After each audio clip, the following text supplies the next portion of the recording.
Alors moi je me présente, Étienne Mallard, je suis le cofondateur du Diéry en 1958 et j'ai été d'abord le chef musical, c'était une chorale puisque ce groupe existe toujours, et j'en ai été le président pendant 29 ans. Et j'y ai passé 30 ans avant de passer la main à d'autres. Mon gendre, Daniel Auger, m'a succédé comme président.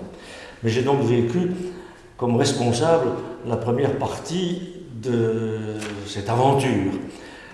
Montbéliard et Ludwigsburg ont été les deux premières villes françaises et allemandes à se jumeler. C'est les deux premières de toute la France et l'Allemagne. Donc les deux villes se sont jumelées assez naturellement, et nous, quand on nous a proposé de nous jumeler, nous avons accepté très volontiers, nous avons dit on est volontaires, on va jumeler avec une société musicale de Ludwigsburg. Et il y a eu des courriers qui ont été échangés, et on nous a proposé l'Harmonika Spielring, qui était à l'époque un ensemble de musique avec des accordéons. Et alors il y a eu une prise de contact, ils sont venus à Montbéliard, on a fait concert, on est parti à Ludwigsburg, on a fait des concerts, et tout ça a très bien marché. Alors, et ça dure encore. Je reviens à votre question. Moi j'avais l'âge de 7 ans quand j'ai commencé à faire partie du groupe. Pourquoi ? Parce que mes parents faisaient partie du groupe, et mon futur beau-père, à l'époque je ne le savais pas, était le chef. Je vous le dis parce que c'est une vraie histoire de famille. Je pense qu'on y reviendra dans vos questions.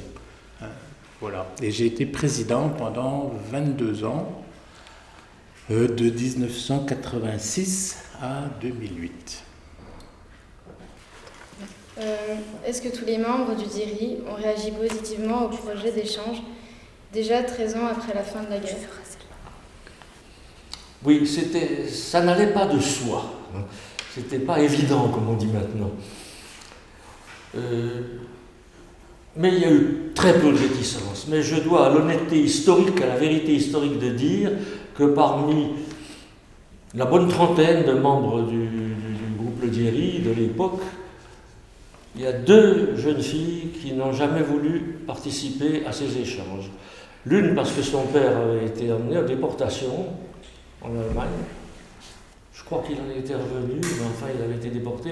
Et l'autre parce que son père avait été prisonnier de guerre, pas particulièrement maltraité, mais enfin il ne voulait pas entendre parler de rapport avec les Allemands. Il y en a eu 2. Avant votre première rencontre, aviez-vous des préjugés à l'égard des Allemands ? Si oui, lesquels ? Sinon, pourquoi pas ? Des préjugés qui n'en avaient pas. Évidemment, les Allemands, c'était pas nos meilleurs amis, a priori. Mais nous étions un certain nombre quand même à penser que l'Allemagne était un grand pays. Moi, je suis mélomane, je connais assez bien l'histoire de la musique, et mon Dieu, Bach, Beethoven, Schumann, Schubert, puis les Autrichiens, Mozart, Mahler, quand même, c'est quelque chose. Et puis Goethe, et puis alors j'avais un certain respect, un grand respect pour la culture allemande. Alors bien sûr, il y avait des préjugés, quand on peut comprendre le nazisme, c'était une chose horrible. Le nazisme avait asservi l'Europe, avec des conditions épouvantables. Alors il y avait des idées négatives, c'est sûr. Mais après la guerre, on a voulu passer le grand coup de chiffon sur le tableau, et je crois qu'on a réussi. Dans quelle langue parlait-on, français ou allemand ? Les deux, mon colonel, comme dire. Bon, on se débrouillait assez mal, d'ailleurs, il faut le dire. Et on se débrouillait. Mais ça faisait un petit peu problème, mais on en rigolait, on en riait. Quand il y avait des fois des malentendus, on en rigolait. Ça n'a pas été un gros obstacle, je ne crois pas. Ça n'a pas été un gros obstacle. Est-ce que vous avez encore des contacts avec les personnes que vous avez rencontrées durant ce séjour ? Allez, toi, vas-y, ça c'est actuel, ça. Oui, alors, vous voyez, ce livre-là que je vous montrerai de temps en temps, il m'a été donné au mois d'avril par des gens qui viennent régulièrement chez moi et que l'on connaît depuis plus de 30 ans. Voilà. donc des gens qu'on a connus, en tout cas moi, au tout début du jumelage, et qui sont des vrais amis, qui viendront au mariage de mon fils, parce que c'est presque des gens de la famille. Pensez-vous que le fait de jouer de la musique ensemble a contribué à surmonter le poids du passé? Évidemment, hein. Évidemment. Évidemment, on a même monté à plusieurs reprises des pièces communes, alors, des morceaux communs, avec orchestre et chœur. Hein. La musique est un langage universel, hein. C'est la langue universelle, tout le monde comprend la musique. Parce que, je pense que vous le savez, mais Harmonika Spielring Ludwigsburg, c'est des accordéons. Hein, et dans notre culture française, accordéon, c'est plutôt musette. Alors qu'ils ne savent pas du tout ce que c'est que la musette. Ils ne savent pas ce que c'est que l'accordéon musette, c'est des accordéons classiques, et on a monté des morceaux très très classiques. Ils jouent des adaptations de pièces classiques, ils jouaient par exemple une adaptation d'Arlésienne de Bizet ou des choses comme ça. C'est étonnant pour des Français. Mais alors, le bal musette, c'est pas ça du tout. Hein, et au tout début, hein, puisqu'il y a des écoles d'accordéon en Allemagne, Harmonika Spielring Ludwigsburg avait 2 orchestres de mémoire de plus de 40 instrumentistes dans chaque orchestre. C'est vraiment une tradition qui est très différente de la nôtre.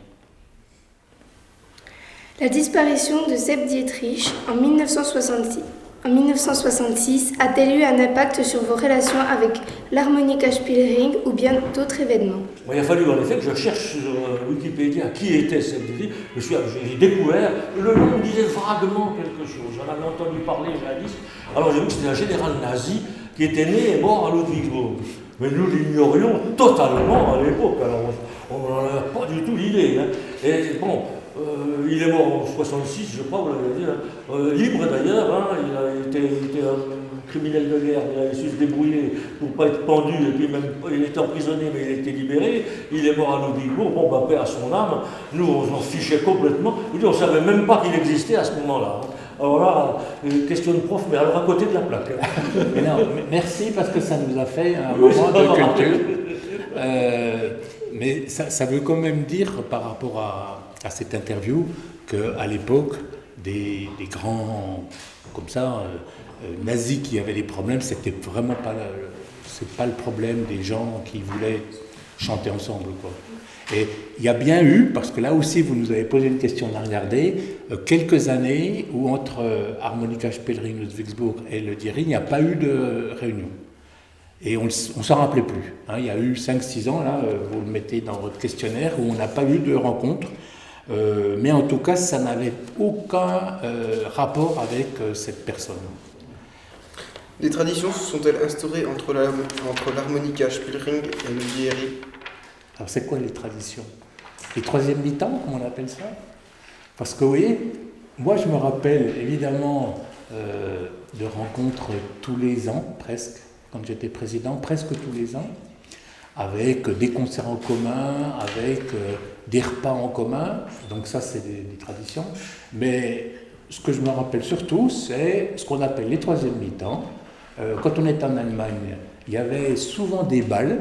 Hein, alors bon, je ne sais pas ce que vous mettez, vous, dans votre tête de jeune de maintenant derrière les balles, mais en Allemagne, c'est très correct, avec de la musique très classique, des pas de danse qui sont toujours les mêmes, que vous ne savez certainement pas d'ailleurs danser, puisque maintenant, c'est plus tout à fait la même chose. Il y a des écoles de danse en Allemagne où chaque jeune va apprendre à danser ses pas, et c'était des moments super bien. Et puis en France, qu'est-ce qu'on faisait? On visitait des caves, je reconnais. On a été voir les chutes du Doubs, dans des moments magnifiques sur le bateau pour ceux d'entre vous qui y sont déjà allés. Voilà, donc ces souvenirs-là, oui, c'est presque une bonne tradition. C'était pas seulement faire de la musique, c'était aussi balader ensemble, ce qui donnait lieu à pas mal d'échanges, évidemment. Ce qu'on ne vous a pas dit aussi, c'est que d'une façon quasiment régulière, on était accueillis chez les représentants de chaque groupe, hein, c'est-à-dire on était chez l'habitant. Et ça, c'est très important. Dans la création d'amitié, je ne dénigre pas les hôtels, mais quand on peut passer la soirée, dormir chez des gens, ça crée des liens importants. A-t-on demandé aux membres du conseil d'administration de nouer contact avec des associations de musique établies dans des villes plus exotiques? Alors ça veut dire quoi exotique? Faut l'aider là. Qui c'est qui a rédigé la question? Exotique pour vous c'est quoi? Ludwigsburg c'est vachement exotique. Pour nous exotique, c'est la Chine ou bien c'est la Chine ou bien le Brésil, hein, nous exotique. Plus loin, plus lointain, peut-être des pays... Alors on a eu des partenariats, le Dieri, avec d'autres groupes, hein, avec des Hongrois par exemple. Donc ça n'a pas été, un partenariat unique. Ça nous a encouragés à aller vers d'autres groupes, avec des groupes d'Italiens. On a eu la chance d'aller dans des pays assez lointains, dont le Canada, le Québec pour être précis, qui nous a fait également rencontrer des chorales. Mais la réalité d'amitié avec Ludwigsburg ne s'est jamais cassée. Comment votre perception de l'Allemagne se différencie-t-elle de celle que l'on en voit à travers des clichés en France? Alors, est-ce un cliché? Pour nous, je pense, Allemagne égale rigueur. Moi, je dis ça comme ça. Pas toujours vrai. Mais très forte volonté de nos amis allemands que tout soit parfait quand on était chez eux. C'est-à-dire très bien minuté, des organisations parfaites.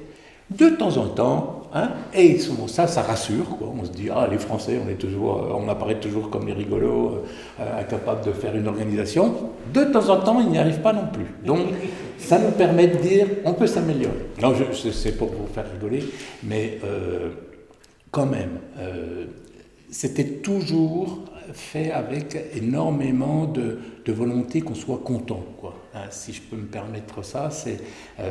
Ils nous recevaient parce qu'on représentait quelque chose de fort. On entendait souvent dire ou sous-entendre qu'en Allemagne, on mange mal. Ouais. Excusez-moi, mais que les femmes sont moches, mais que les autoroutes sont formidables. C'est exactement l'inverse. J'ai eu une grande expérience de l'Allemagne, on y mange fort bien. Il y a de très jolies femmes, et puis les autoroutes sont plutôt médiocres par rapport aux Françaises. Est-ce que les plus jeunes membres de l'association gardent le contact avec l'harmonica Spielring? Et est-ce que vous êtes optimiste pour l'avenir du partenariat? Et notre problème à Harmonica Spielring comme à nous, c'est qu'il n'y a pas de jeunes de 30 ans. Et voilà, donc notre vrai problème, c'est pas uniquement de penser est-ce qu'entre l'Allemagne et la France ça peut continuer, mais est-ce que des groupes comme les nôtres, il y a des jeunes qui veulent bien s'engager. Mais je reste optimiste, allez. Pensez-vous encore aujourd'hui que votre engagement en valait la peine? Bien sûr que ça valait la peine. Bien sûr. C'est pas de la gloriole de le dire, c'est une vision, j'espère, lucide, quoi.